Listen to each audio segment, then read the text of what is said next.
For me, all I have is my work. I don't have anything else. If it feels like it lets me down, like it kills me, you know, I feel so hurt by it. But when it's good, it's like the best feeling in the whole world. Nothing can compete with it, nothing at all. Everything I've done is related to art and to my own art. And I didn't care how broke I was, didn't care what was going on in my life. That was my priority. Nothing else overtook that, ever. But when I do it, it's like some force, you know, it's like some wild animal coming out of me, a volcano erupting.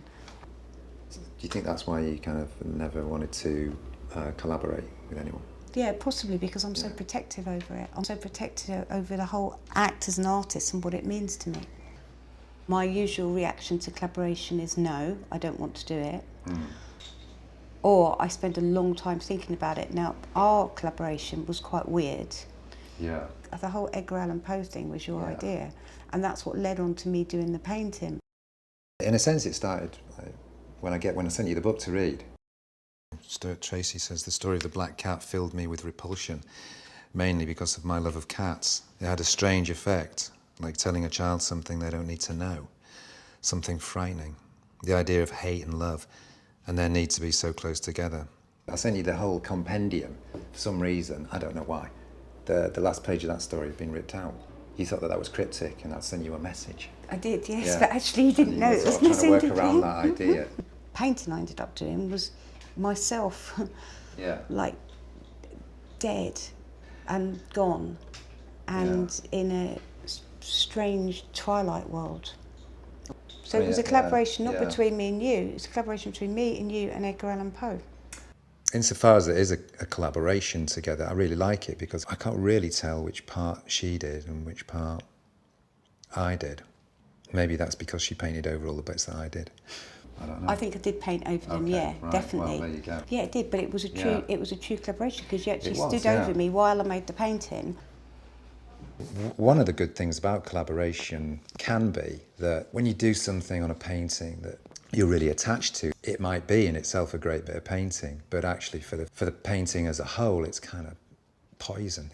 What it's doing is it's stopping the rest of the painting getting resolved. Someone else can come in and see that right away.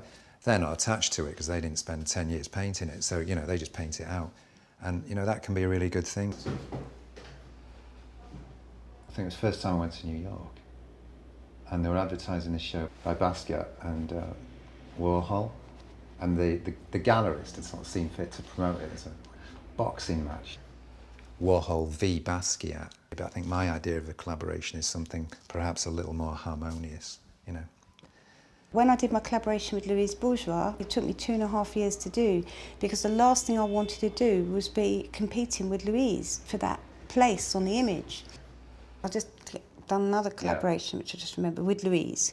Collaboration with the dead, as if she's working with her, as thinking of her, thinking what she would be thinking. You're sort of second guessing what that person's going to say. Have you ever done a collaboration with yourself in a way? If you come back to a piece of work that you started 5-10 years before, and you come back to it, you're sort of a different person, you know. Yeah, well, some of my paintings I spent over 10 years doing, like as you say, and that's like a collaboration with the past as well. Yeah. Because you cannot be in the same mind frame as you was when you started it. Things have really changed. I think that being an artist is quite a lonely pursuit, and it is outside of society in lots of ways and kind of like existential. And no matter how much you collaborate or you have your friends and you do things, at the end of the day you're on your own. You're on your own creating and making things. No, that's true.